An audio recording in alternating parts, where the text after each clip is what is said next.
කුරානයේ තා පැහැදිලිවම දෙවෙනි සුරාවේ 216 වෙනි වගන්තියේ ජෙහාඩය කියන්නේ මොකද්ද කියලා කියනවා. ජෙහාඩය යනු අල්ලාහගේ අරමුණු ඉෂ්ට කිරීම වෙනුවෙන් අන්‍ය ආගමිකයන්ට එරෙහිව කරන්නා වූ ශුද්ධ වූ යුද්ධයයි. යසෑම මුස්ලිම් වරයෙකුම් සඳහා අනිවාර්ය කර ඇත්තේ ඔබේ සඳහා කැමැති වූද අකමැති වූද ඔබට එය අල්ලාහ් දෙවියන් විසින් අනිවාර්ය කර ඇත්තේය. සමහර විට ඔබට එය හොඳ දෙයට ඔබේ නොදැනුවත්කම නිසා අකමැති වන්නට පුළුවන්. එලෙසම ඔබ නොදැනුවත්කම නිසා ඔබට නරකට දෙකටම කැමැති වන්නට පුළුවන්. නමුත් ඔබට හොඳ දේද නරක දේද අල්ලාහ් දෙවියන් දන්නේය. එය ඔබ නොදන්නේය. මෙන්න මේ නිසාවෙන් තමයි සහරන් පන්නේ මිනිස්සු බිහි වුණේ. ඒකේ 8 වෙනි සුරාවේ 67 වෙනි වගන්තියේ කියනවා නුඹලා පළවෙනි ප්‍රහාරය එල්ල කරන විට සමූහ ඝාතනයක් නොමැතිනම් මහ ලේවැගරීමක් වශයෙන් කළ යුතුය. He says that why are people fighting? He's been to Kashmir. About jihad, does Islam encourage this fighting? What is the meaning of jihad? Does it not disagree with the quotations he gave of Surah Ma'idah chapter 5 verse 32? Brother, as far as the word jihad is concerned, there is a misconception not only amongst the non-Muslims but even among the Muslims. What most of the people think that any war fought by any Muslim for any reason, whether it be for his personal gain, whether it be for politics, whether it be for language, whether it be for color, it is called as jihad. Jihad does not mean any war fought by any Muslim. Jihad comes from the Arabic word jahada, which means to strive, which means to struggle, like how we have jidd jahad. So jihad basically means to strive, to struggle. And in the Islamic context it means to strive against one's own evil inclination. It also means to strive to make the society better. It even includes to strive in the battlefield to fight in self-defense. Jihad also means to fight against oppression and tyranny. Jihad basically means to strive or struggle. Many people have misconception that jihad means holy war. And many people translate jihad as holy war. The Arabic word for holy war is harbun muqaddasah. If you read the Quran, nowhere in the Quran, not a single verse, nowhere in the authentic hadith of Muhammad sallallahu alaihi wasallam is this word harbun muqaddasah mentioned anywhere. There is no harbun muqaddasah at all. The translation of jihad is not holy war at all. This word holy war was first used by the historians to describe the crusades of the Christian, who spread Christianity and who killed thousands of people in the name of Christianity. Unfortunately today, many people, including so-called Muslim scholars, inverted commas, they translate jihad as holy war. It's a mistranslation. Yes, jihad means to strive, to struggle. One of the striving can include fighting. Fighting also should be in the way of Allah subhanahu wa ta'ala, that is qital fi sabilillah. Now regarding a question, that why does Islam encourage fighting and killing? And there are many critics of Islam who normally say, Islam is a ruthless religion. It always says that we should kill the non-Muslim wherever we find them. Many critics, including the critic of India, Arun Shuri, and he writes in his book, The World of Fatwa, he quotes Surah Tawbah chapter number 9, verse number 5 and says, that the Quran says, wherever you find a kafir, into bracket Hindu, that you kill them. And if you open the Quran, Surah Tawbah chapter 9, verse number 5, and if you read, it does say, wherever you find a kafir, you kill. But this is a quotation out of context. For the context, if you read the first few verses, it speaks about a peace treaty between the mushriks of Makkah and the Muslims. If you read Surah Tawbah, chapter 9, first few verses, it speaks about a peace treaty between the Muslims and the mushriks of Makkah. Now this peace treaty was unilaterally broken by the mushriks of Makkah. By the time Allah subhanahu wa ta'ala reaches verse number 5, He gives them an ultimatum to the mushriks and He tells them, put things straight in 4 months' time, otherwise a declaration of war. And in the battlefield, Allah says that when the enemies come to attack you, you kill the enemies. So this verse is revealed in the battlefield, that when the enemies come to kill you, don't get scared, fight them. But naturally, any army general today, to boost up the morale of his soldiers, he will say that when the enemies come, kill them. He will not say that just be quiet. And Arun Shuri, after quoting verse number 5, he jumps to verse number 7. Because verse number 6 has the reply. Surah Tawbah chapter 9 verse number 6 says that if the kafir, if the enemy seek asylum, if they want peace, don't just give it to them. Escort them to a place of security. If the enemy wants peace or asylum, escort them to a place of security. Today, the most merciful army general, maximum will tell his soldiers that let the enemy go. Here Allah says, don't just let them go, escort them to a place of security. So whenever these verses are there of killing, including the verse of Surah Anfal, chapter 8, verse number 60, when they say that, prepare your steed and be prepared, attack the enemy. The next verse says, but if the enemy is inclined towards peace, you give it to them. So almost all the verses we talk about fighting. After that it says that if they want peace, peace is better.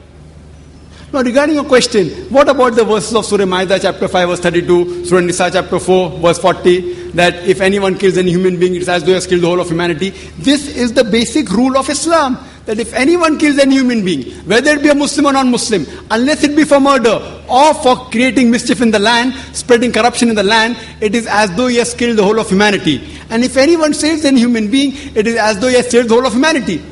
Now if you read Bhagavad Gita chapter number 2 verse number 50, it says, Shri Krishna tells Arjun to do jihad, strive. If you read Mahabharata talks about thousands of verses of fighting, thousands of verses, many number of times more than what the Quran speaks. Mahabharata is a scripture, as you may be aware. It talks about a feud, a fight between the Pandavas and the Kauravas. The 5 brothers Pandavas and 100 brothers Kauravas fight. And Bhagavad Gita is a part of Mahabharata, 18 chapters in which Shri Krishna, Lord, he gives advice to Arjun. Arjun says in Bhagavad Gita chapter number 1, verse 42 to 46, that I would prefer getting killed unarmed rather than fighting my cousins. How can I fight my cousins? The Kauravas are my cousins. I would prefer getting killed unarmed rather than fight. Immediately Lord Krishna, you know what does he say? In chapter number 2, verse number 2 and 3 says that how could such impure thought come in your mind? It is sinful. How could you become so impotent? How could your heart become so weak? So Lord Krishna says such thoughts are impotent. They are impure. They are sinful.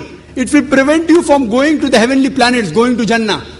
After that, Bhagavad Gita, chapter number 2, verse number 31-33 says, Lord Krishna, he says to Arjun, that it is the duty of a Kshatriya to fight. If he does not fight, he shall not go to heaven.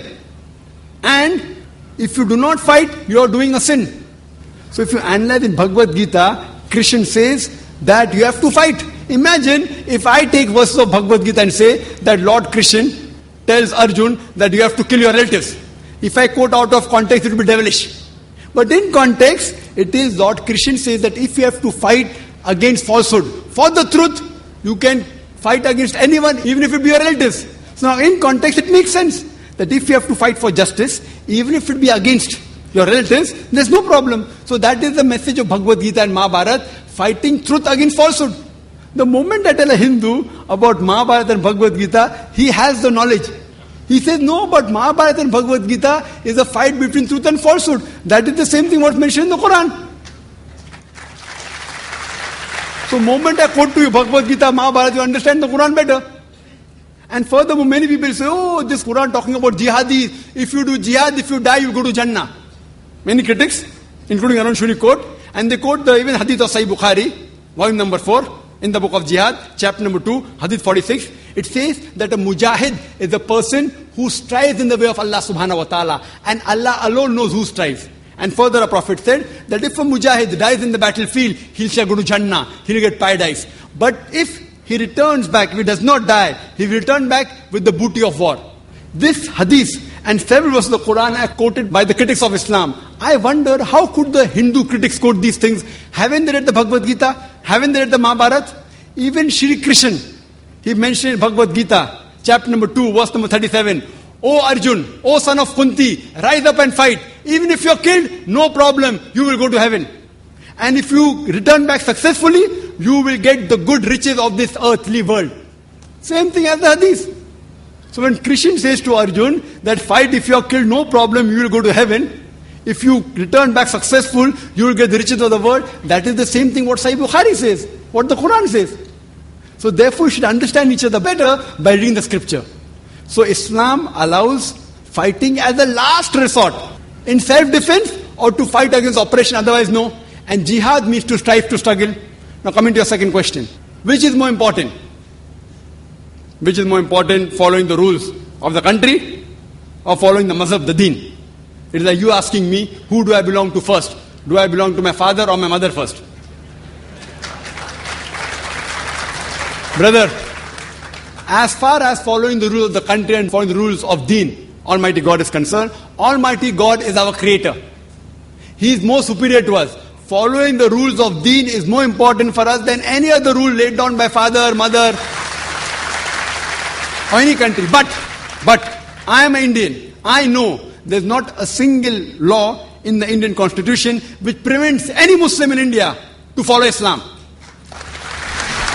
In fact, India is one of the few countries which is mentioned in the constitution that it is the right, it's the birthright of every citizen of India to preach, practice his religion. That's what I'm doing.